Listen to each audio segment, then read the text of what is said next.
Good morning. Good morning. Good morning. Happy Q&A. Happy Wednesday, you guys. My hair is a freaking hot mess. Just got off my yoga mat.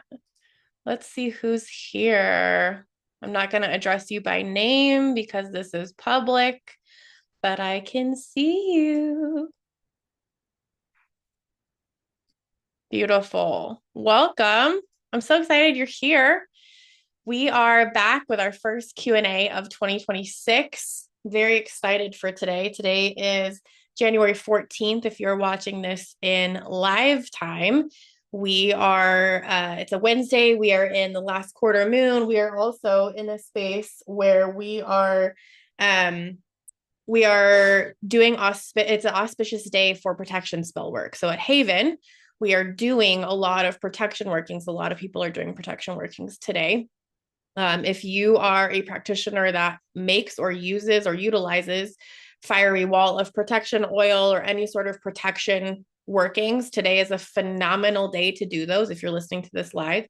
If you're not listening to this live or in real time and you want to make protection oil, any day is any day is a good day to do that.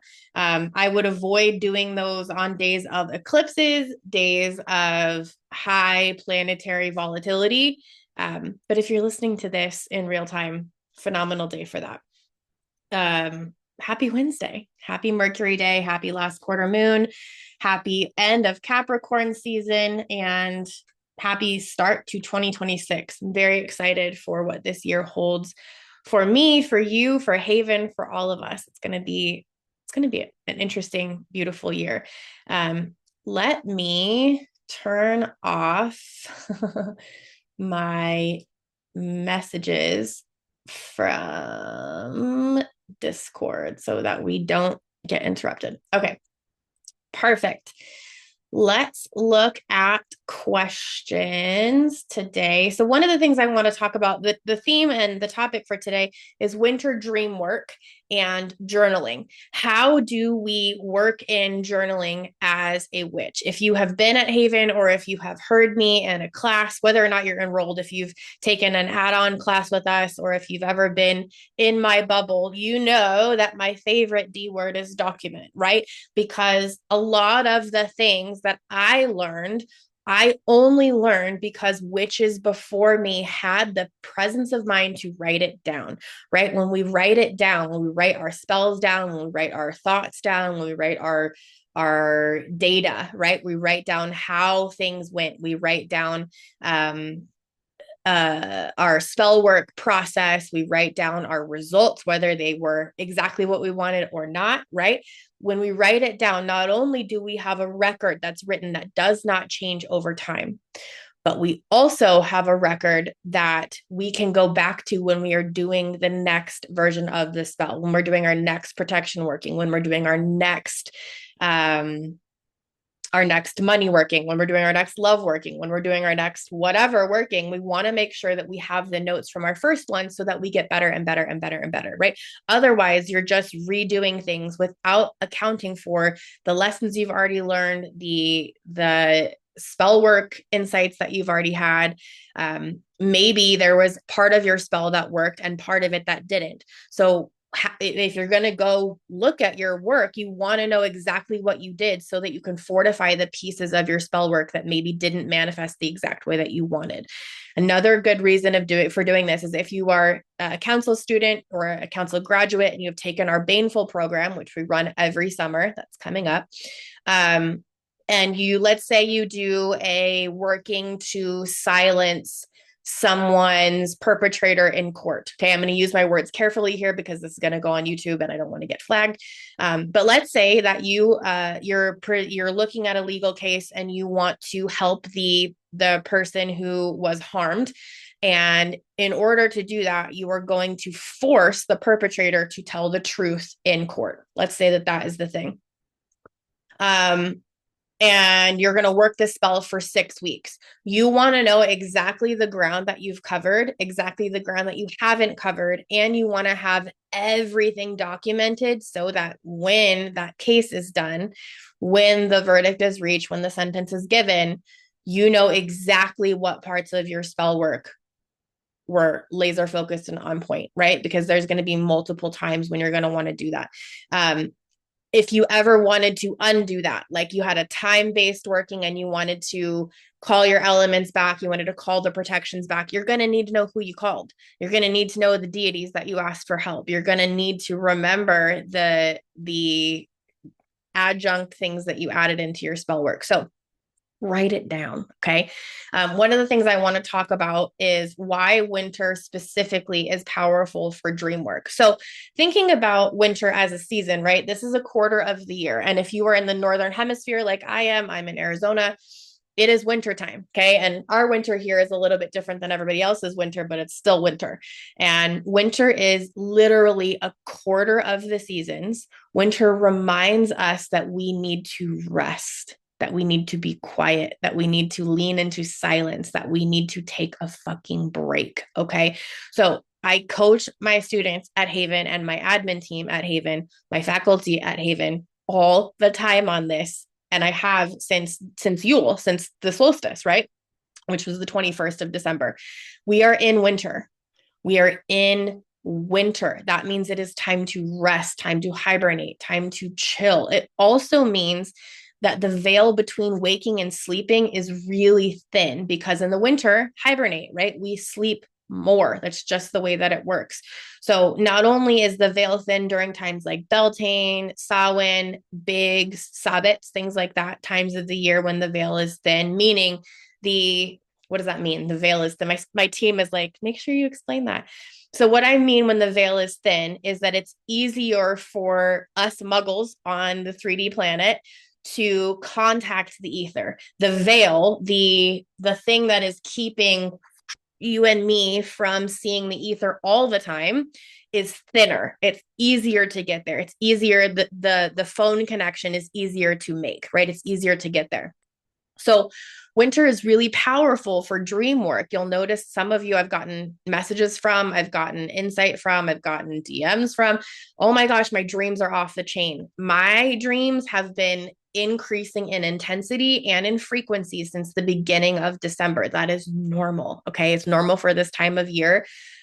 We're sleeping more, but also you are able to access the ether generally, just no matter the time of year. You're able to access it easier when you are sleeping well, right? When you're dreaming, and then you add the increased sleep time and the hibernation energy of winter, it just up levels all of that. The veil gets really thin.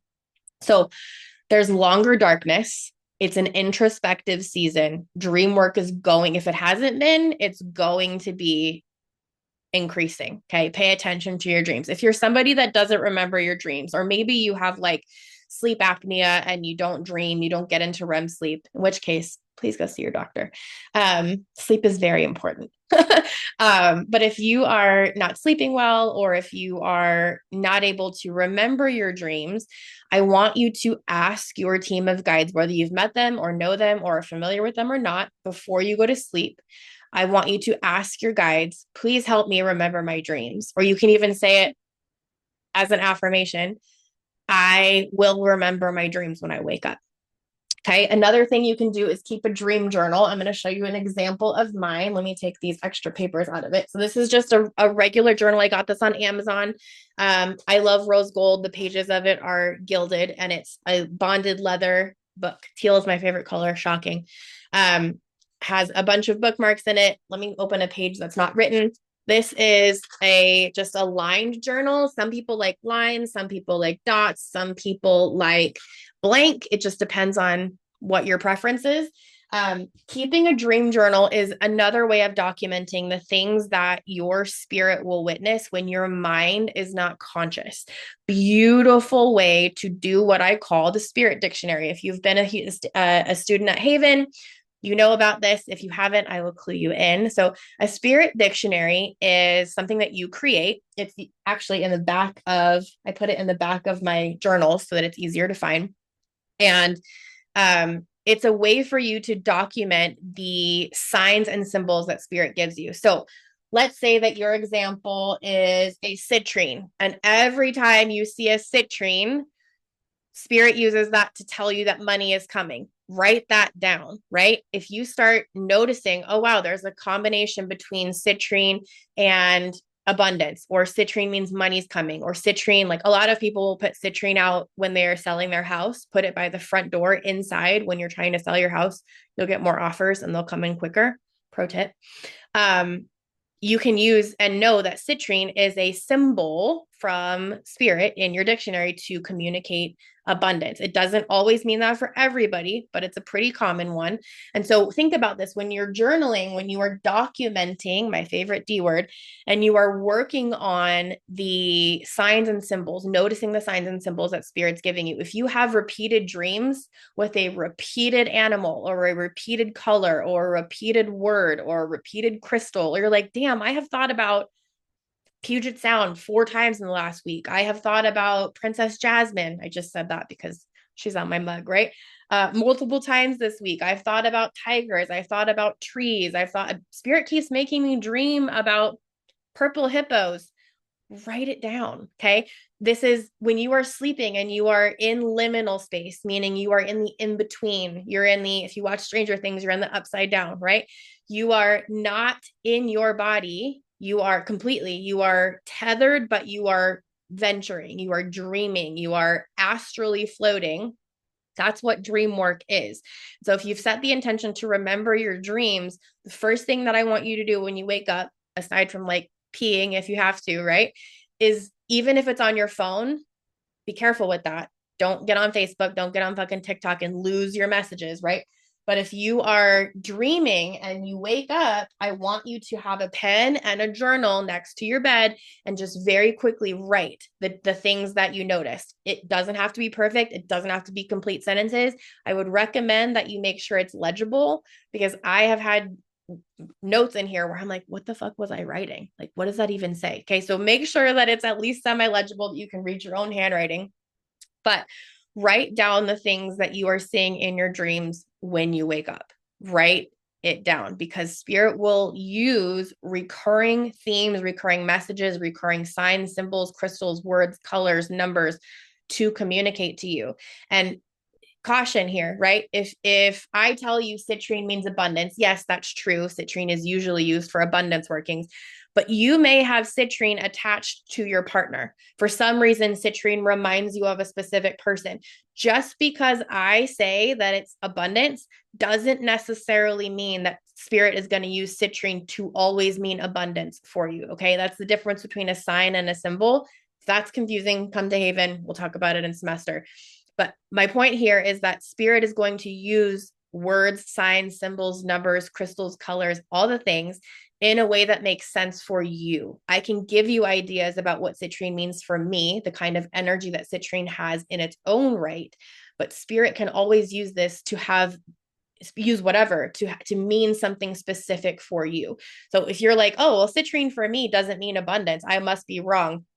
Don't do that. Okay. You are absolutely right. My students will tell you that I say often to trust yourself over me, right? Trust your body over me. I'm not here as a guru. I'm not here.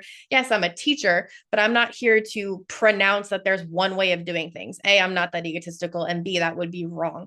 So if you are of the belief that whatever symbol means something for you, and I happen to say that it is something else, do not rewrite your spirit dictionary. Okay. Trust yourself.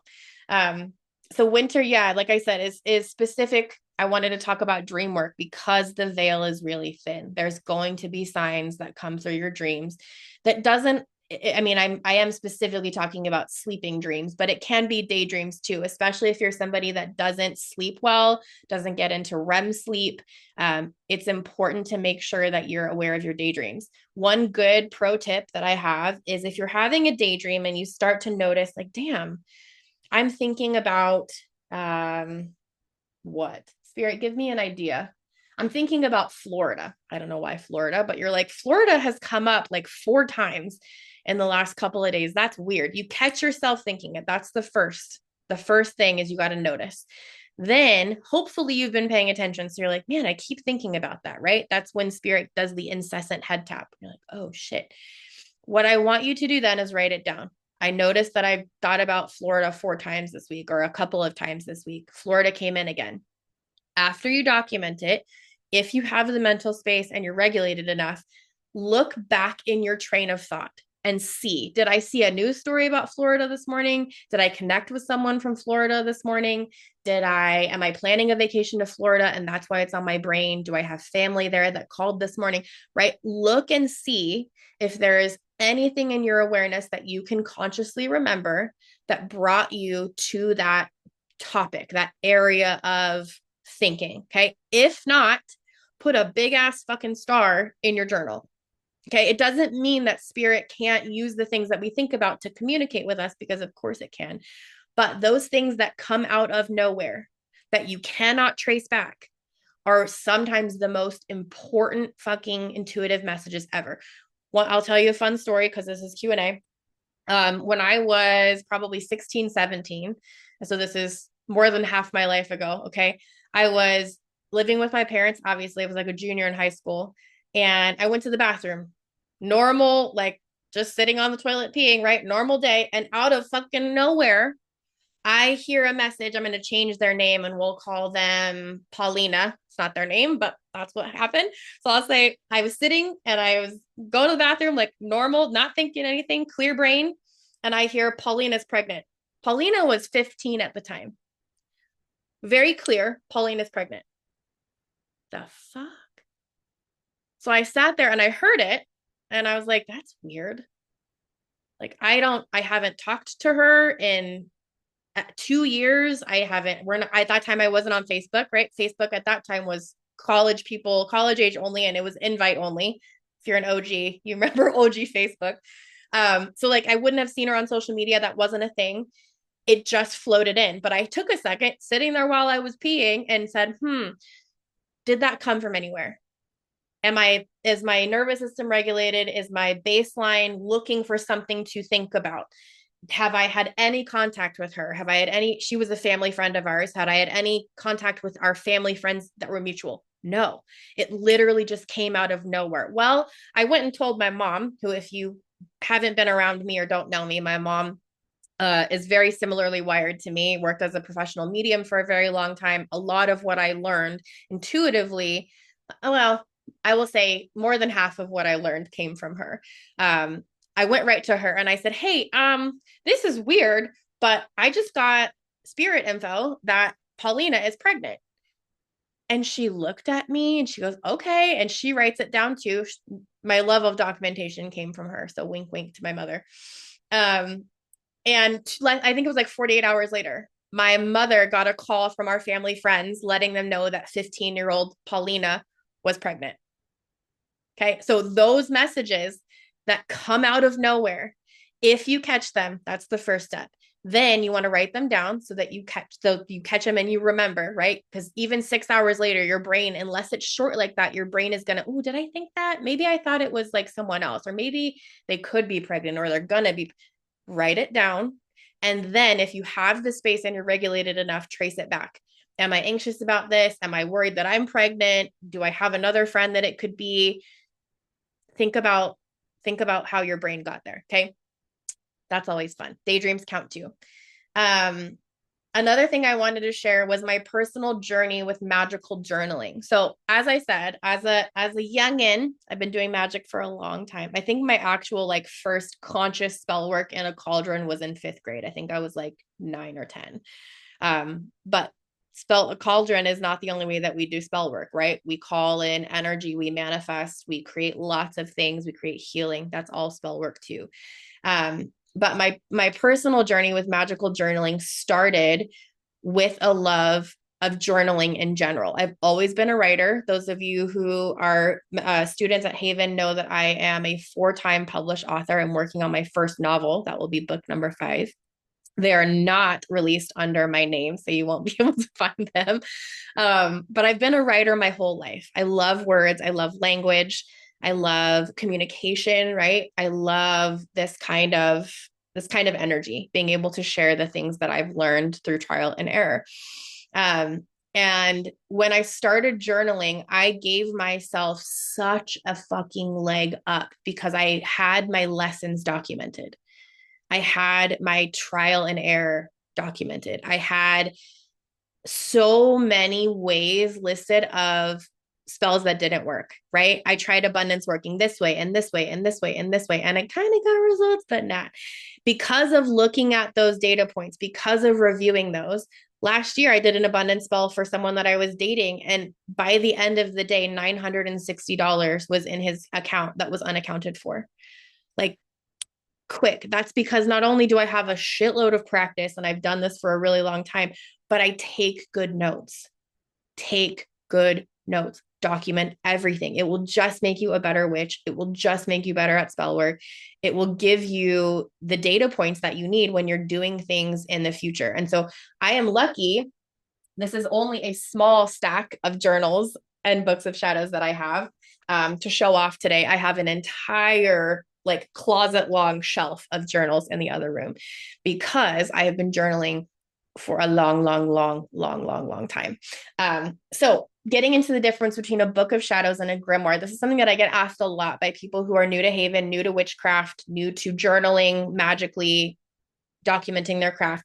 What the fuck is the difference between a book of shadows and a grimoire? So a grimoire typically a grimoire is a space where you write down your spells. It's like a spell book. So abundance working for blah blah blah. Let's see. My is this one of them? I have a bunch of these. Let's see. My grimoire has things in it like return to sender, happy home spell protection jar, glamour magic enchanted lip gloss, love potion, basic money oil, crown of success oil, fiery wall of protection oil, which if you are at Haven, that just got posted in the spell library, go make it today. It's a great day. It's auspicious for protection work. Black cat oil, Saint Cyprian oil, photo cleansing spell, crossroads unblocking. Okay, so when you are in a grimoire, that is like a spell book. That is like you going to find a spell for XYZ. The more you do spells, the bigger your grimoire will be. Okay, let it grow over time. Let it grow over time. I have a few different styles of grimoire. So this one, I was showing you different pages earlier. This one is lined. Okay, normal. This one is unlined, has a tarot version of the lovers. I got this on Amazon. The pages are like raw edge, and it is, let me find the page it's not written on. The pages are tea stained and completely unlined, which is nice if I want to draw diagrams. Those of y'all that are students at Haven know what I'm talking about. If I want to draw pictures, if I need to draw sigils, there's not lines that are in them, right? Lots of different strokes for different folks. That's why I brought lots of examples, because I like showing you. But a grimoire is something that has spells in it. It's like a reference book for the spells that you did, the ingredients that you use, the procedure. Think about it like a cookbook, like a recipe book. Here's the ingredients you need. Here's the step-by-step. Here's the incantation or petition that I used or whatever. Here's the results, right? And you can leave a space at the end for immediate results. Then what I recommend is you also have a book of shadows. Okay. So that spell work is like a grimoire is like a recipe book or a cookbook for spells. Okay. A book of shadows is a journal. The book of shadows is a walkthrough of your personal walk as a witch or as a practitioner of the intuitive arts. Whether you call yourself a witch or not is irrelevant to me. A book of shadows. Let me show you an example of how this looks different. Let's see. These are all notes. Let's see. So a book of shadows is a journal that you write in to go through your journey as a witch. I did this spell today and I felt super fucking dysregulated. The spell was a glamour magic lip gloss because I just read that. Put the recipe, the ingredients, and the procedure in your grimoire. But in your book of shadows, I did this and here's why I did it. And I've been feeling, it's a glamour spell. So let's say I've been feeling like I need a little oomph and I really want to take better care of myself. So in an effort to bring in self-care, I made this lip gloss. And Then in your book of shadows, you can document. I wore the lip gloss out today and got 4 compliments from strangers. I noticed that my coffee was free. I got smiles back, right? Whatever your experience is, the lived experience, having done that spell work or practiced that magic, the book of shadows is your journal. Okay. Book of shadows, journal, grimoire, cookbook. Okay. That's typically, traditionally, how they are split. There are witches that will put everything in one book. And you know what? Power to you. I am a Capricorn rising. And so, me and systems is the whole situation. I don't like having my grimoire and my book of shadows in one book. The reason is because if I'm looking for a spell, I don't want to be sifting through my personal notes on journey and where I'm at in my craft and the things that I'm learning and maybe the emotions that I'm feeling as I'm doing it. I want to go to my cookbook. I want to go to my grimoire and find, okay, I need this glamour spell. I need this, whatever. In fact, I have a color because Capricorn, my earth signs, my Taurus and Virgo fellow earth signs, along with my Cappies, you will see I have a color coded system. It's blurry on purpose. You can't read it, but I have a color coded system so that I can flip through. If I need, let's say money is green, I need a money spell, I can flip through my grimoire quickly and find things that are highlighted in green so that I know what I'm looking at. Make the system work for you. If you want everything in one book, more power to you. Again, I'm not here to tell you the one way to do things because I don't think there's one way to do things. I'm here to tell you how I do it and give you options. Okay. Best practice, I would say the easiest and the things that I have had the most success with, the things that I have seen my students have the most success with, is keeping them separate. Have a grimoire, have a book of shadows, and that's how they're different. I have a note here to talk about common mistakes witches make when they're journaling, whether or not that's your book of shadows or your grimoire. When you're documenting, watch for perfectionism. Okay. How many of y'all have notebooks, your notebook collectors? I bet a lot of you are notebook collectors like me. Okay. Also, I love this. I covered this in a bunch of stickers. This one says I was a full ass adult today and all I got was this lame sticker and I made it. There's some tarot stickers, right? So make them your own. But if you're going to collect journals, if you're going to collect notebooks, okay, I want you to make sure that you are actually using them. Okay. Some of y'all probably are like me and you like to collect them. Give each of them a purpose. If you're going to have multiple journals or multiple book of shadows, multiple grimoires, you can do that. Just make sure that they each have a purpose and that you're clear about things. I have a good friend who's been a witch for probably practicing for probably a decade, maybe a decade and a half. And she has a money grimoire. She has a health grimoire. She has a love grimoire. She has a, different, think about it like different cookbooks for different cuisines. If she needs something, she will go to that particular grimoire. She has a bunch of them. None of them are complete. None of them are full, but she's particular about the spells that she adds to each so that everything stays organized.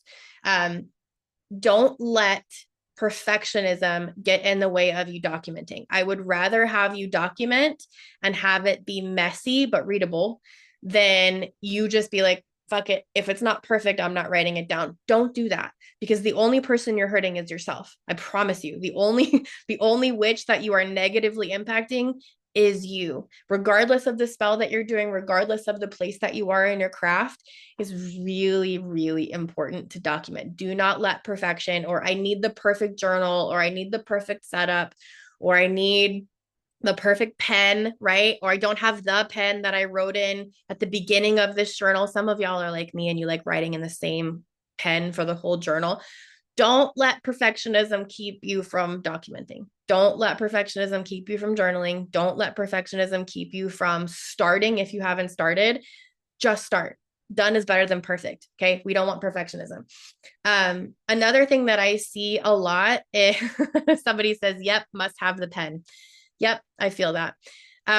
One of the things that I see a lot is waiting for entries that are worthy, right? Oh, that's just a little thing. I'm not going to write it down.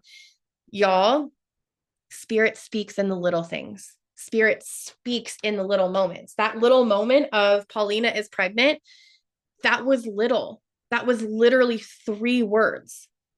and I paid attention because I'd been trained to pay attention, right? At that point, I had been witching for a intuitive for a long time. Pay attention. Don't wait and don't staticize the moments. Oh, that's not worth writing down. Yes, it is. If you received it, write it down. Now, there's a caveat here, okay? Because you will end up, especially if you are a student at Haven, you will end up expanding your intuition to where you hear things all the time. I tell my students this, and this is true. If I wrote down every single fucking thing I heard as I heard it, I would never do anything else. I would never have time to teach. I would not be doing Q&A. I would not send emails. I would not be tracking the moon. I would not be doing spell work. I would not be cleaning my house. I would not be an effective partner. I would not be doing anything because I would write down. I would just be writing all the time. That's how much I hear from spirit. So know that during the day, I will make notes in my phone. And spirit said this, spirit said this. I'll voice memo it to myself. Spirit said this, spirit said this. Do not do this in AI. Do this in your notes app. Make sure it's in your voice. The words matter. I don't want you to put something into GPT or Gemini or whatever method you're using, whatever thing you're using, and have it spit out words that you copy and paste into a digital journal that aren't yours. Don't do that. Okay. Very, very rarely will I tell you no or not to do. Don't do that. Don't do that. This is a sacred relationship between you and spirit. Don't bring someone else into this. Don't bring GPT or an LLM into this. This is just for you and spirit. So voice text it to yourself if you need to. I have a running note that I clear out at the end of the day that says like, spirit said this, timestamp, 10:33 in the morning. I got a message about da da da da. Then at the end of the day, I will take 15 minutes. It's a standing appointment on my calendar, and I transfer what is in my notes to my book of shadows. If I'm going to do a spell, it's usually written in my grimoire, or I'll write it out and then I'll transfer it to my grimoire once I've done the spell or as I'm doing the spell. Just depends on my process and what spell I'm doing. But write it down. And as you increase your intuition, you're going to notice that the messages from spirit get more prevalent, they get more frequent, sometimes they get simpler, sometimes they get less simple, they get more complex. If you don't have time, or you're at work, or you are parenting, or you're in car line, or you're in the middle of making coffee or a meal, use your technology to your advantage. Voice text it. Don't summarize it. Don't put it into GPT. Just voice text it, or text yourself, make a note, type it out. And then that way you have a written timestamp of your insights, and you can also write them down as you receive them. Okay. You're not having to translate from 10 hours ago. It's there, and you can just copy and paste. Make it easier for yourself. Somebody says, using the same pen as Capricorn energy. I like my pens. Yeah, I have just to prove a point. Okay. And this is the short stack. Okay. The rest of my pens are in storage. So yes, Capricorn energy for sure. Let's look at, I wanted to talk about deity journals, because I have some journals that I have used, some of my Book of Shadows that I have used to communicate directly with deities. I'll find my black one. This is not the actual purpose for this Book of Shadows, but we're going to pretend. Okay. Hecate loves the color black. Black, red, and silver are sacred colors to Hecate. If you have not heard of Hecate, or you have heard of her and you want to work with her, if you're new to deity work, Haven has a Hecate class that is available on demand. I will put the link for it in the description box under this video on YouTube if you want to go look at it. It is a phenomenal class that I taught on Hecate's sacred day, November 16th last year, and it is phenomenal. So if you're curious about Hecate and want to work with her, I have tons of information available for that through the Haven site. But as far as journaling goes, if you want to work deity work, a really positive and powerful way to communicate with your deity of choice, your goddess, god, entity, spirit person of choice, is to use automatic writing. And if you've never done automatic writing, it's something that you can find lots of tutorials for. I do teach it at Haven. But basically, you are handwriting. So this is not typing, okay? No thumb typing, no hand typing on a full-size keyboard. This is a handwriting, okay? If that's accessible for you. You can also voice text it, but I really, really recommend handwriting if you can, because of the neuroscience that is present between mind and body when you handwrite. What you do when you automatic write is you're asking your deity of choice a question or for insight. And then with your hand, where's the pen?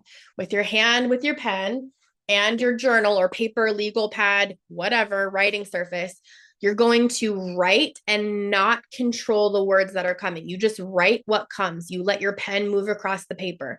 It takes a little bit of practice, especially if you're an earth sign, to be able to let go of the handwriting, let go of the words that you're using, let go of does this sentence make sense, right? It gets easier as you do it. But what you would do is in the specific journal, if you want to make a communication journal with one of your deities, let's say this is the Hecate one, I would sit down for an automatic writing session. I would do my cleansing and protecting. If you're new to that, come see me at Haven or take our protection class that's available on demand. I would write my question first. I would say, let's say I would ask Hecate, what does my priority need to be for the day? Let's ask that. So I would write, Hecate, what does my priority need to be for the day? And then I would let my hand sit on this paper with my pen out, and I would, whatever words come, whatever symbols come, whatever, just write it down, almost like you are just letting your hand automatically write, right? That's why that term exists. You're just letting your hand move across the paper. I will show you, if you are at Haven and you're in our Discord, I will show you this afternoon a difference between my normal handwriting and my handwriting when I am automatic writing. It is messy as shit. It's still readable, but it's messy because all I'm doing is letting my hand go across the paper and download the words. I'm not thinking about the words. I'm not processing what Hecate is saying. I'm just writing it down. You're literally a scribe. It's like you're a court reporter, right? You're just literally listening and documenting. There's no process. There's no thinking. It's just writing. And so when you have a deity-based journal or a guide-based journal, have a space, if you want to, a dedicated space where you can write to your guides. Y'all, the things you will find out from your guides that you may not hear other ways. There's a reason I teach automatic writing at Haven, okay? You will unlock a lot of guidance. You will unlock a lot of information from your guides as long as you can set your brain aside. It is so fun to sort of pop back in after I've done my automatic writing and read what Hecate or whoever I'm working with has written back to me, because I'm not listening to the words. I'm not processing them. She says your priority today needs to be sending 10 emails. My brain's not going to go, oh my God, 10 emails. I have so much to do today. And that's so much writing. And oh my God, I'm just writing, send 10 emails and then waiting for what's next for her to tell me. So after I'm done writing and come back into my body, come back into the moment and reconnect to the thinking part of my brain, my frontal lobe, I look at what she said and go, oh my God, 10 emails. And there's probably a whole bunch of guidance aside from that, right? So automatic writing is a really beautiful way to get your brain out of that what is worthy to document moment, because you're not thinking, you're not processing, you're not evaluating what is worthy or not worthy. You're just a scribe. You're just there to write. Deity journals, goddess journals, I'm using the word deity, but you can fill in your etheric being of choice here. Those are phenomenal for being able to create relationship with your guides. Those of you who are students at Haven, especially if you've been through semester, you have had practice and process to get to a space, a special space where you meet your guides. Your Book of Shadows is a great way to document how that's going. You can also work in automatic writing with your guides if you haven't done that yet, if you want to do that, or if you're watching this and you're like, I'm not at Haven and I'm curious about meeting my spirit guides, you don't have to address them specifically by name if you don't know who they are. Your automatic writing can start, whether it's in your book of shadows or it's in a journal, specifically a book of shadows for your guide team. You can start by saying, I want to hear from my guides today. What do you have for me? What information do you have for me? What do I need to know? Make sure that the question is open-ended, because they are really good at only answering the questions that you ask. So if you ask them open-ended, let your hand glide across the paper. Do not think about what you are writing. Just write it. See what shows up. Okay. Really, really phenomenal way to build relationship with your guides, build relationship with the deity, build relationship with your etheric being of choice. Okay. What else did I want to tell you? Why separate journals matter for deity relationships. Yeah. So for me, again, the same kind of process. I don't want to be looking through my book of shadows and my journal notes on how my nervous system is doing, my emotion is doing, what I'm feeling called to expand on in my craft. I don't want to be flipping through those when I'm looking for spell work, when I'm looking for recipes, right? So the same thing is true. It not only, it's like, think about like a date night, right? You don't want to be on a date with somebody and be checking your work email, right? Don't do that. You don't want to be on a date with somebody and be haphazard. You don't want to be on a date or in a meeting and be fractured with your energy. For me, and this is just a me thing, but I wanted to bring it up because typically if it's a me thing, it's at least present in Haven. So there's a beautiful sort of container, a protection, a reverence, a respect that happens when I know I can go to one place to have a written conversation, a documented conversation with my guides. Let's say this is Hecate's book. If I want to go to have a date with Hecate, I'm grabbing my Hecate book, and that's the only thing that's in there. It also makes it really easy for me when I'm like, I know Hecate told me fucking something about that. I'm not going through an entire stack or an entire closet full of journals because I know where her messages are. Okay. So it's easy, it's efficient, it's important, and it's also a beautiful way to respect that relationship. Okay. Someone in the chat says, what if you don't know who your guides are? Can we still write to them and ask them who they are and ask the questions? Yeah, absolutely. Absolutely. So you can, without naming them, if you don't know who they are, if you're working on finding them out, you can address it to, I would just say, I would like to meet my guides. I would like information, insight. I would like to talk to my team of guides or my principal guide, right? Address it that way. You don't have to use their name if you don't know it. You don't have to use gendered terms or pronouns or anything. Also, some guides are not human, so they might not have pronouns. You can, or they might not have names. They might not have human elements, right? But they will be able to communicate with you. So if you just address them as my team of guides, or guides of my highest light, use the word guides, you're pretty well protected. Don't just ask spirit or ask anybody in the ether that wants to talk to you. That's not safe. But if you ask for your guides and title it at the top of the paper, guides, I am open to hearing from you. What information do you have for me today?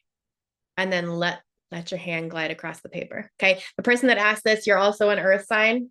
So know that there's probably, just speaking as someone who has an earth sign ascendant, there's probably going to be a mental moment when you're like trying to read and process what you're writing. Just watch that.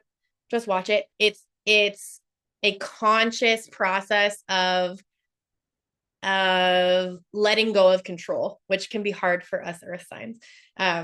It's really where my Pisces shows up. I'm a Pisces sun, and so it's easy for me to be in the dreamy, to be in the ether, to be in the in the intangible. I have to lean on that. She says, oh, you already know. Yeah. So just watch that. Watch your mind's squeezing of control. Oh, I want to read that. I want to process it. What will happen to this person and to those of y'all who are new to automatic writing or who are wanting to talk to your guides this way? I will tell you that you will feel a natural ending. Your guides might not say like, okay, that's it for today. Thanks for checking it. Like they're not typically, they're not like that, right? You're going to feel an ending of the conversation. Either your hand will stop writing and there will feel like there's not anything left, there's not anything more.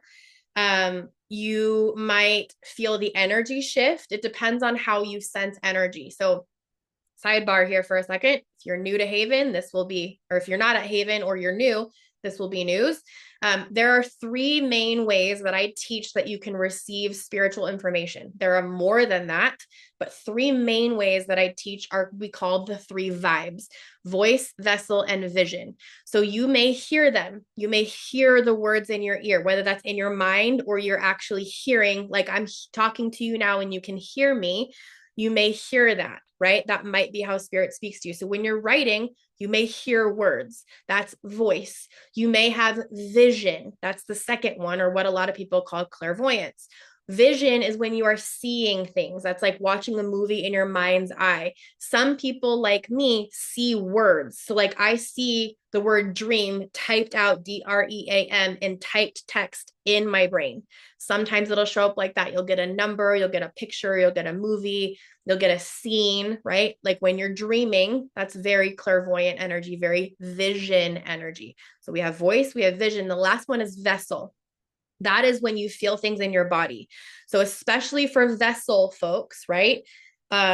When you are done with an automatic writing session, you will likely feel the change in energy. Your body will feel a completeness. Your body will feel a shift. If you are a vessel person, this would not be news. You're the kind of person who would notice when you walk in a room and you feel something different, where you know the person in that room that's having a hard day. My empaths talking to you. When you feel that in your body, you're going to feel a similar kind of energy shift. It won't necessarily be a disconnection, but it will be a shift in your body. And you're like, oh, okay, you'll feel when that's over. So know that if your guides are chatty, you can set a timer and set 10 minutes. That way your brain can relax. You're not like, oh my God, how long have I been writing? What's next on my calendar? I got to go pick up the kids. I got to go get dinner. I got to go whatever. Give yourself a time if you need to, but also trust that your guides will give you a finality point. And that's usually not them saying, okay, hey, we're done. Thanks for checking in. That's usually going to come through the way that you hear, see, feel, experience spirit. Voice, vessel, and vision, those are not the only ways, but those are the three main ways that I teach at Haven because they're the most common.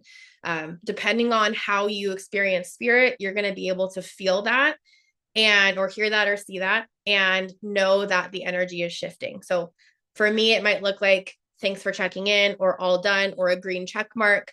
For somebody who is a voice-based person, or if you're getting voice auditory information, clairaudience, you might hear all done. You might hear one of my students hears a I don't know what they're called, but those things that you use at when you're producing a movie that like have the shit, I don't know what that's called.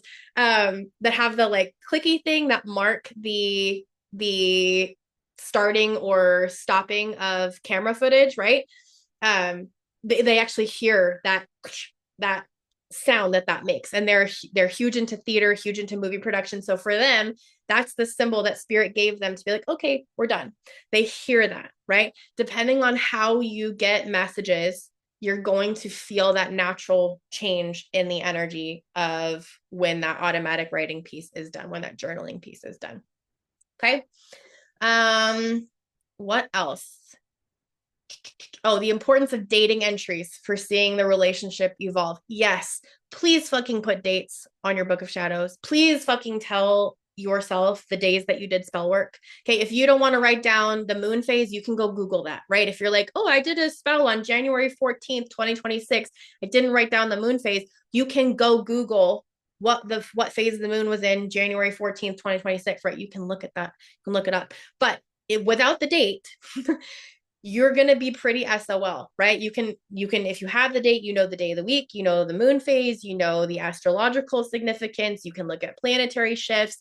If you want to track the hour, you can. Being completely honest, I don't usually document the hour unless I am specifically doing a spell based on planetary hours. If you're curious about that, come to semester.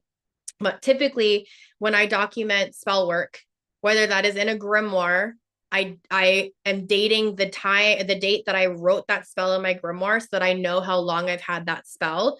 I also, in my book of shadows, right? So my journal, not my cookbook, my book of shadows, my journal, I will write down, hey, it is January 14th. It's an auspicious day for protection workings. I made firewall of protection oil. Here's the things I noticed while I was doing it. Here's why I was motivated to do it, et cetera, et cetera, et cetera. Date your entries.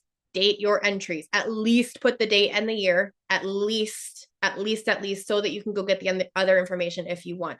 Some journals have a space. Like I will show you this Witch's date book. This is the 2026 one. They create one every year. I don't know if you guys are into this or not, but giving you an example. Oh, here, let's turn to the week of the equinox. So here you can see they have the planetary shifts. They have important dates that are like, you can see here, like, whoop, here, the spring equinox, International Astrology Day, the sun enters Aries, Mercury goes direct. These are all important things if you want them to be important, right? You can go look at what shifts the planets made, the moon phase, et cetera, et cetera. At least write the date. This is coming from someone who has shitloads of grimoires and shitloads of books of shadows that don't have dates in them. And every time I have to go back to one, I don't know when I did the spell. It is annoying as fuck. Okay, so don't do that. Please write down at least the date in your entries so that you can go get more information later if you want to. Also, so that you know your timeline, right? If you're doing a spell, one of the coolest, most effective baneful workings that I ever did. Can I say this on YouTube? I'm gonna have to be creative about how I say this, but a former partner of mine decided to cheat with my former best friend. So bestie and partner were shacking up without telling me, even though I knew. And in February of that year, after things had went down, I discovered, called them out, severed relationship, went to therapy because we regulate before we do spell work. We heal before we do spell work. After all that, it was February, and I decided, okay, I'm regulated and y'all are going to get what's coming to you. So I did a spell. There's video of it on Facebook if you want to go peek, and did it the middle of February. Exactly 6 months later to the day, exactly 6 months later, that August, I got confirmation that that spell worked. Okay. I'm not going to get into the details of the spell here because I'm on YouTube and because I don't want to get flagged. If you want to know, go to my Facebook, find it, go to my Facebook and you'll see lots of adverse health things that prevented them from having a physical relationship, a spicy relationship for months. Bro was in the hospital, had multiple surgeries. I don't fuck around. So the only reason that I know it was 6 months is because I wrote it down with the date that I did that spell. And then you bet your ass 6 months later at that August, when I got concrete photo proof of what happened, okay, because I love receipts. The receipts got printed and put in my book of shadows. There was a entry that was dated with that August date and said, guess what the fuck I found out today? And here's the proof, so that I can go through and say, okay, this spell that I did, which I have done a second time and also worked, that baneful spell kicked ass. Let's do that again. Here's the exact step-by-step in my grimoire that I did. And then I can look at my book of shadows and go, okay, here's where I was emotionally when I did it. Here's how well it worked. Here's the things that I want to be curious maybe about adding next time. All of that is possible because I wrote it down and because I documented the date. Please document your dates, especially if you have a time-based situation. You're going to want that. I'm protecting this for the next year. I made this salt cure, which is something that I'm going to teach coming up. I made this salt cure for absorbing negative vibes from my house on January 15th. I want it to last for 6 months. Who's going to need to know what 6 months out from that is? You are. You won't know unless you document. Okay. Dates are important, not optional. They're important. Let's see. It's 11 o'clock. What else do I want to cover? Practical boundaries. Let's go over practical boundaries for journaling. Number one, do not put pictures of your handwriting or your journal on the internet. Okay.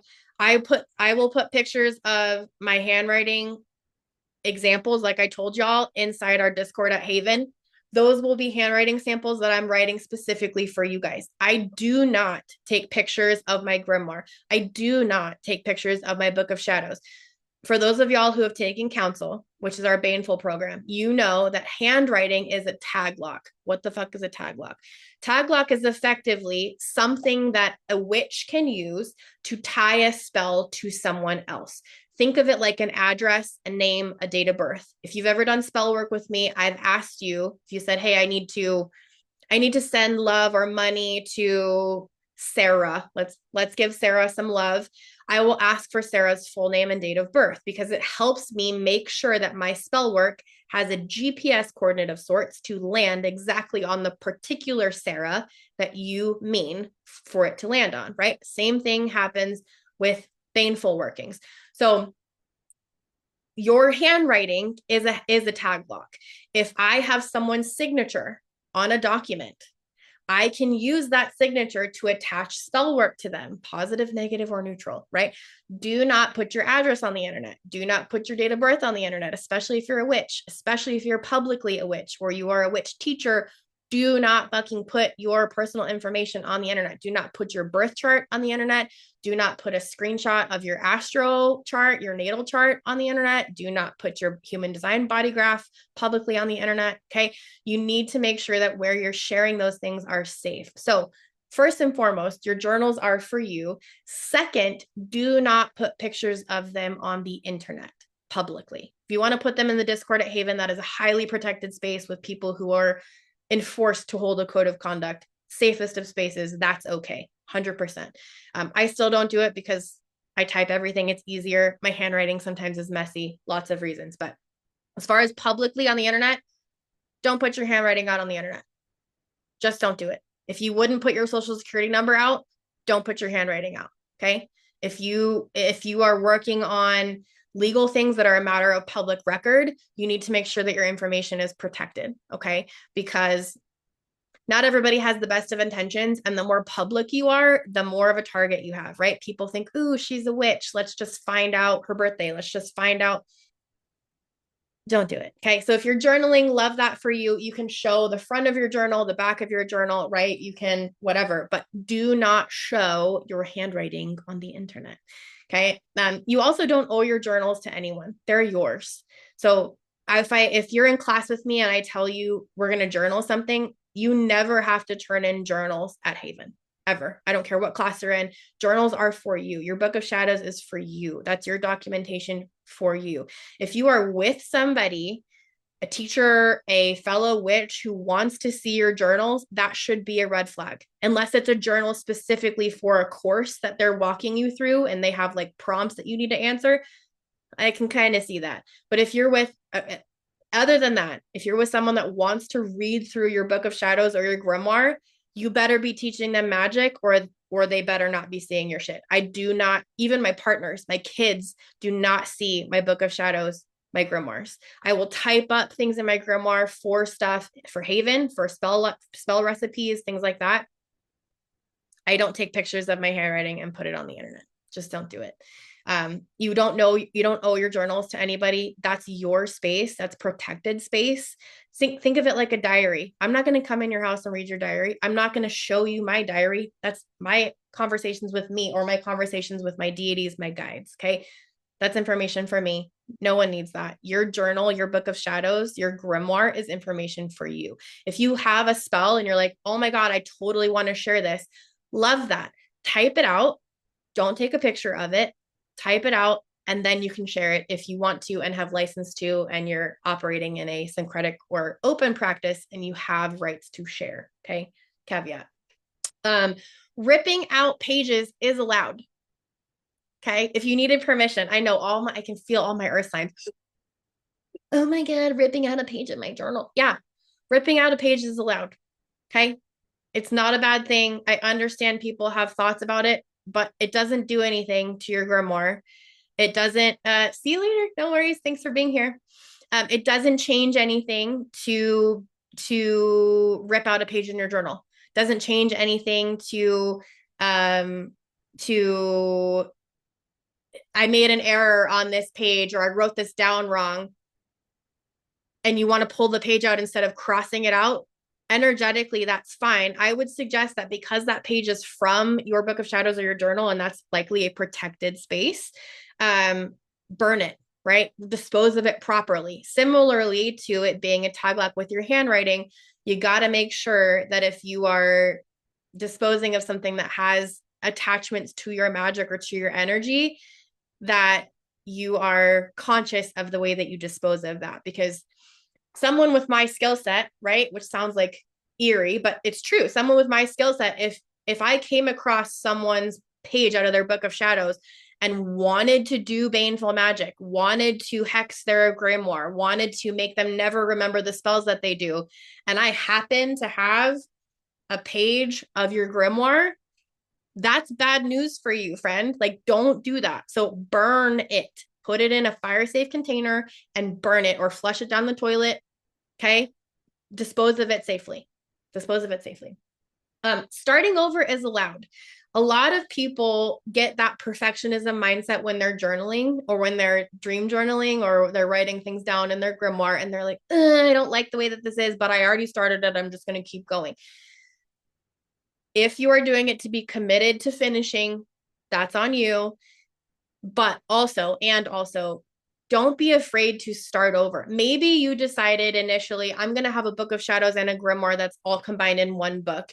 And as your craft progresses, as your knowledge expands, as you start doing more spell work, as you start interacting more with your craft, you're like, damn, I have to go through all these journal entries to get to my spell work. It's okay to start over. It's start again, not even over, start again. If you want to transcribe and split that first combined thing into two separate things, great.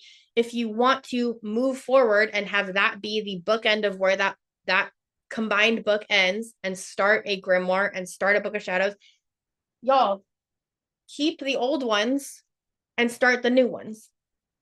That's okay. It's not a big deal. It's okay. Messy is fine. Done is better than perfect. Messy is the enemy. Perfect is the enemy of practice. Messy is fine. Done is better than perfect. Okay. Do not let perfection keep you from practice. Do not let, I have to have the perfect journal. I have to have the same journal as Teal. I have to have the perfect pen. I have to have the same pen that I started. I have to have lines. I have to have dots. I have to have blanks. Don't let that be in your way of starting to document. Okay. Your documentation is way more important than that. Your ability to have your spells and your journey written down is way more important than you doing it perfectly. Okay. Someone asks, how can we recollect info that out of fear we destroyed? Like I went through a huge fear phase and burned, flushed all my journals of magic. Is there any way to get that back? Oh, I love this question. Okay. Let me take a drink. So Spirit is showing me an image, a memory of my mother. It's funny that she came up twice today. Interesting. That's what, see, did you just hear that? Did you just hear that? That was funny. I didn't plan this. She came up twice today. I talked about her earlier in this call. I'm talking about her again. Spirit's giving me another image of her. And my mother and I have been no contact for 5 years, in case that's news to you. So what I just said is, that she came up twice today. Guess what I'm going to write down in my book of shadows? January 14th, during Q&A, mom came up twice. That's what I'm going to write because it's important. So that if it keeps coming up, I can go, ooh, how many times did that happen today? How many times did that happen the last week? Right? Funny. But to answer this question, Spirit is showing me a vision. I remember my mom, I was living in Colorado. So I was probably in my late teens, early 20s, somewhere around there. And she had journals upon journals upon journals that were books of shadows, not grimoires, but things that she had processed, things that she was ready to let go of, maybe not out of fear, but similar destroying energy, right? So she put, thank you, 1:05 p.m. Eastern is the time to note when you said that about your mom in chat. Thank you, love. So she had a big Tupperware, like one of the big, like Sterilite, big, like, I don't know, huge 5-gallon containers or 10-gallon containers, whatever. The things that you keep like your Christmas stuff in, right? The big, big totes. And filled it with water. And I think she put a little bit of rubbing alcohol in it so that the ink would run. And she put the journals that she had gone through, reviewed, processed, made sure that they were ready to be let go of. She put the journals in that water and rubbing alcohol solution so that the ink would run, and she put them actually in there. So kind of like this, she stacked them in there open. And so she could see the ink run on whatever pages were on top and released them that way. Put the ink, I forget what we did with it. I don't think we put it in the yard because of the rubbing alcohol, but maybe in rock or something, returned it to the earth, and then recycled the journals, very like mashed them up and got rid of them, recycled them. I think we made them into compost or something. So that's the picture that I'm getting as this person asked this question about letting go. Can you get that information back? Yes. And know that the way that you see that same information will be different. So if I show you a picture of a triangle and you are 3 years old, you're going to know that that's a triangle. You may know the word triangle. If I show you a picture of that same triangle at 15, you might be like, oh, that's an equilateral triangle and it's emerald, right? It's still the same thing, but you have more knowledge. So yes, can you retrieve that information? Absolutely. But also know, little caveat, that you are going to have more knowledge now than when you originally got the download. So it may not be exactly the same. It will come through the lenses that you have now, which are more information, longer experience, having lived it, things like that. Another thing that I would think about here specifically for this question of if we I'm going to use the word destroyed because that's what you said. If we destroyed a journal because of fear, I wrote something down, and if anybody finds it, this is dangerous info. I get that. I'm not saying that's what happened, but I've had that thought, right? I would look at the reason why the fear was there before you go recalling that information. Look at the reason why the fear was there and work with that. So if it's like what I said, I'm worried that people are going to, this may fall into the wrong hands, or if someone reads this, right, or knows how the system works and wants to game it, that could be bad, right? There's reasons why I don't teach certain things publicly because it's irresponsible of me. So look at that. If that's why you're scared or that's why the fear was there, I would ask you, what protection workings can you do to lock your grimoire, lock your book of shadows, which for me, or for if you are curious about that, locking your grimoire, locking your book of shadows, we have a past Q&A on it. You go to YouTube and scroll through. It's one of our very first Q&A sessions that goes over locking your grimoire. I will put a link in the description box to that Q&A so that you can just go find it really quick and easy with a timestamp so that it'll take you right there if you want to know how to protect and lock your grimoires. They followed up and said, for me, it was a fear of being caught as a witch. Yeah. So, I mean, now knowing who you are, this person is a moderator and on staff at Haven. There's less of a fear there now, knowing you as well as I do. There's less of a fear, but there's still a fear, right? There's still caution that we need to have. So I would say, looking at the relationship that you have to being a witch, since that was the fear, how comfortable do you feel being a witch? How out loud do you feel being a witch? How open are you? Not just at Haven, but in the greater whole of being a witch. How open are you about that? And if, no wrong answer, right? If there's still fear there, what would you need to do to make sure that your protections are matching your fear, right? If we are really, really panicked and we only do a little bit of protection, we're still going to be dysregulated. So you need to match your protections to the level of fear. I would imagine that that level of fear has changed, but also that it's not completely gone, right? A lot of us have that in our DNA. A lot of us are aware of the world right now and aware that in some, still to this day, in some countries, it's illegal to practice witchcraft. It is punishable by very serious things that I can't say on YouTube. To practice witchcraft. So I would imagine that knowing you, I would imagine that fear is a little bit less than it was then. And there's probably still fear there. So examine that. I mean, and knowing who this is, you can Enneagram, you can map this, right? So you can say, your intention is, I want to recall the information that I destroyed out of fear. Love that. Or I want to be specific. I want to recall the information from my journals, my book of shadows, whatever you called them, that I destroyed out of fear. And you can do that in automatic writing. You can do that in download. You can do that by letting spirit give you visuals. Whatever way works for you, do that. But I think examining the level of fear that you had is important. The level of fear that you still have, if any, is important. And then having a plan, map that out, having a plan for what it looks like to protect the information that you're writing down, which y'all, if you're at Haven, you know I'm like massive about this.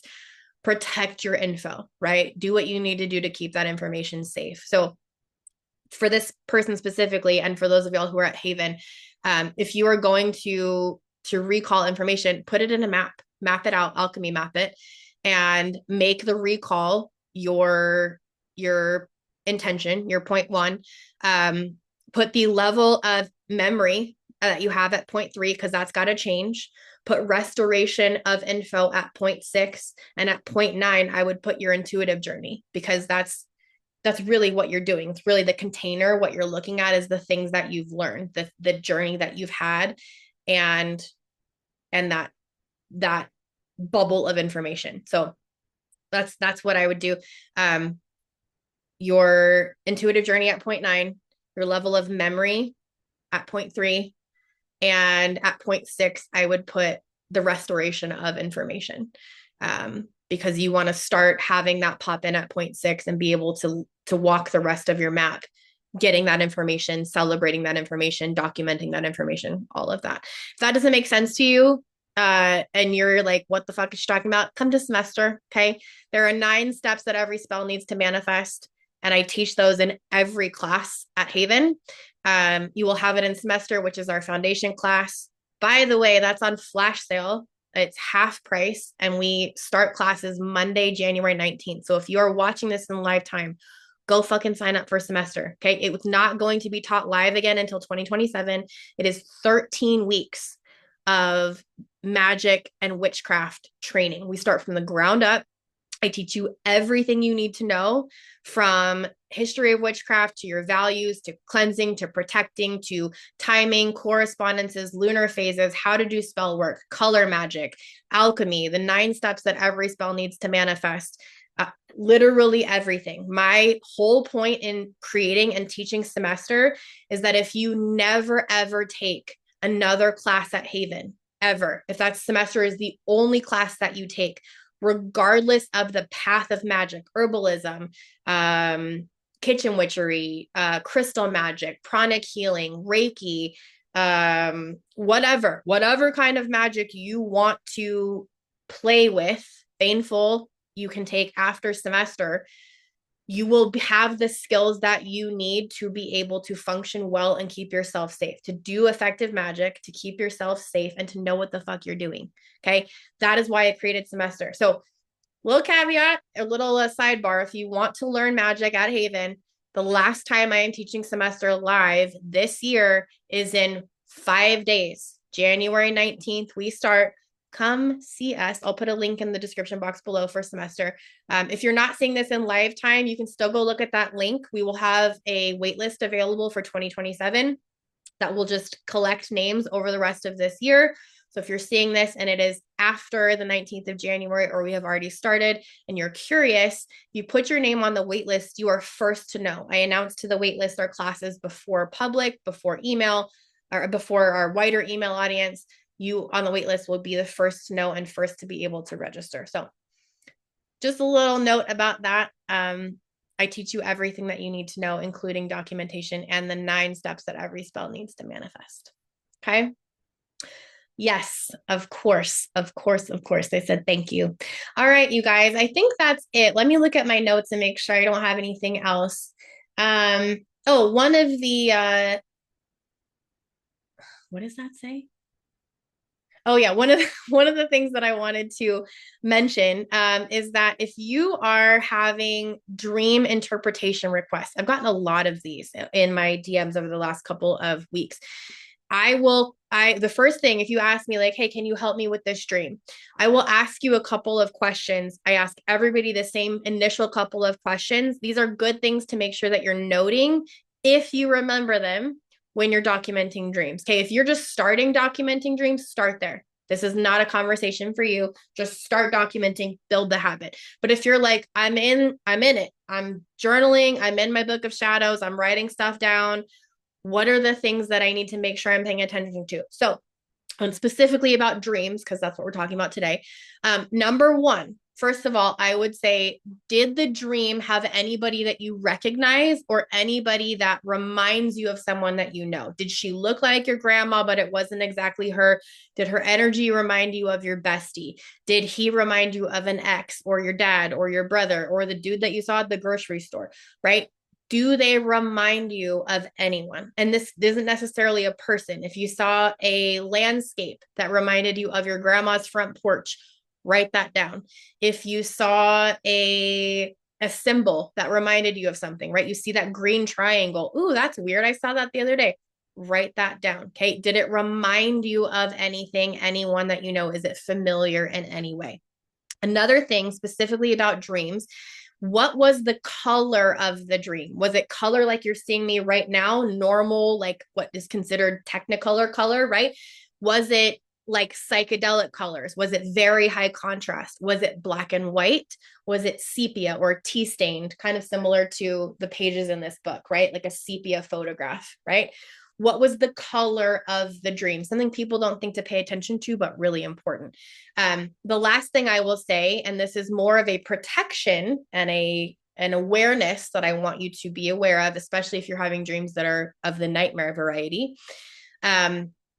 The other figures in the dream and living figures, so animate figures, etheric spirits, beings, guides, animals, plants, anything that is, but especially like humanoid or animalistic animate figures, are they aesthetically normal looking?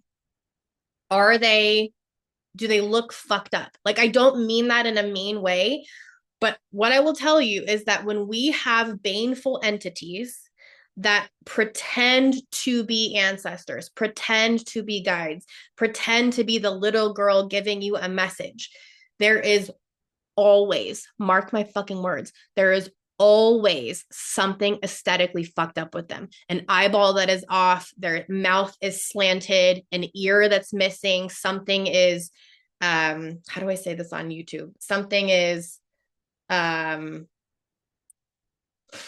I say this? Something is traumatic. Okay. It looks like something you might see in an ER. Okay. Yes. Deformed. Thank you, friend. Yes. There's some sort of deformity. There's some sort of something in the body that is fucked up.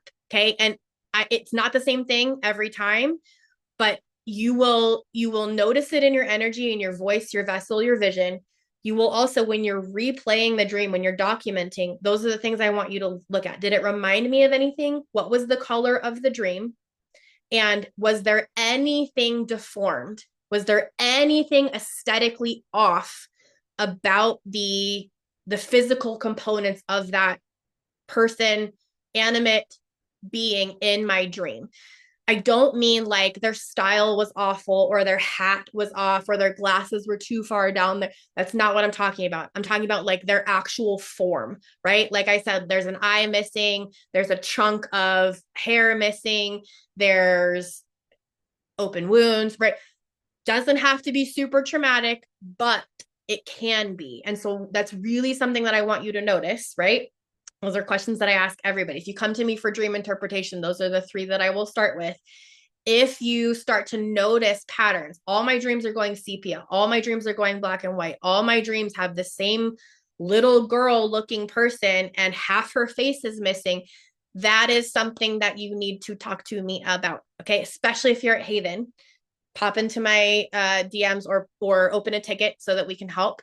It's something that probably calls for some clearing and protection magic. If you are watching this and you are not at Haven, you need to get on my calendar. If that's you and you're getting visited repeatedly by something that is aesthetically deformed, that is a giant fucking red flag. Okay. Giant, especially if you are not intending it. Giant red flag. So document those three things if you are used to and in the habit of processing dreams, of documenting things. This includes daydreams. Okay. You'll notice that as things pop in, you can look, okay, was that somebody that I know? Yeah, that reminds me of that's my mom. I can see my mom. I can see this memory. It's technicolor, just like this. I can see it in full color. It's her. Nothing is deformed. It looks just like her, right? Clear. I can read the energy. And even though her and I aren't connected, that's preserved her energy. If somebody was fucking with that, baneful or not, there would be something aesthetically that looked or felt deformed, or how I usually say it is fucked up. Okay. Important things to notice. Only pay attention to those and document them if you are in the process of already having your documentation figured out. If you're new to documenting, write down what the dream was. Start there. Remember, perfection is the enemy of practice. So do what you can with what you have. But if you're already in that process, good things to pay attention to. And thank you to my mod for suggesting the word deformed. Yes, perfect word. Any questions for those of y'all that I have live with me? Put them in the chat if you'd like. We've got just a few minutes left. There's no questions on dream work or on journaling, books of shadows, grimoires. Then we will end it. I'll give you guys a minute. And for those of y'all who would like to join us next week, let me see what our theme is for next week. I should know this, but I don't. Okay, our next, funny and themed. Well, our next theme, our next Q&A is next week. So a week from now, January 21st. And our theme is protection magic for the new year. Love that. So if you are curious about protection magic as far as your home, your relationship, your book of shadows, your grimoire, your data, your spell work, we're going to cover all of that. Make sure that if you are at Haven, make sure you get your questions in. And if you are not at Haven and you want to be, sign up for semester. If you are just wanting to attend, reminder that these Q&As are public. They go on YouTube so that you can watch them on replay. You can share them with people. It's also a good place for me to direct people for questions if they have them, and we've done a Q&A on it. That's why I try to make them themed so that we have solid videos on topics that are important. Last question someone asked, what about dreaming about a place you've never been, then seeing it in real life? That is such a fun experience. So I've done this a lot, where I will see something in the ether first or in spirit first, and then I see it in person. One of the funniest and like coolest, most positive ones is feeling a child that wants to be embodied, that wants to be conceived, and then getting to meet and hold that child. So I've met that child in spirit. I've talked to that child's parent or parents and said, hey, this kid is wanting to come in. Are you thinking about having a kid? It's happened like 3, 4, 5 times my whole life. And that sometimes the person is not pregnant that's in front of me yet. Sometimes they're not pregnant. Sometimes they've been told they can't get pregnant. Sometimes they have had a struggle with pregnancy similar to me. It can be a touchy subject, but there have been a handful of times that that has come in, and then maybe it's 10 months later, maybe it's 6 months later, maybe it's 5 years later, I get to meet the human form that was chosen by the child in the ether that I got to talk to. Very fucking cool. We have one of our students right now at Haven who 4 or 5 years ago, I told her about her little boy that was coming and wanted to talk to her, and told her what color hair he has and his name and all the things. And she's due in May. So I've done this a lot. I don't think I've done this as much with places as I've done it with other things, but I've had the experience of seeing something in the ether and then seeing it in the 3D. That is a beautiful way to help you have confirmation of your intuition. A beautiful, like, holy shit, I noticed that and I saw that and I saw, like, I have done this where I remoted in to one of our staff members' houses. They needed help. I asked for consent. I um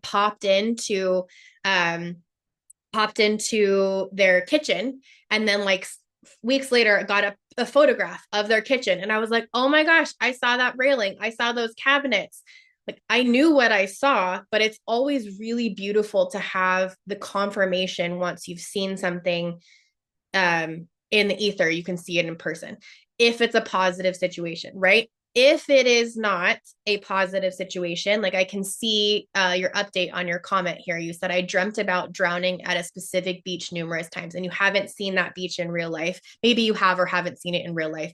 Regardless, okay, that's not a happy dream, right? And so if you're experiencing something like that where you're dreaming repeatedly a trauma, I don't know if this is a trauma that you have actually lived or not. Regardless of that, I would A, write it down. B, I would use automatic writing and ask spirit what the message is for you about that dream.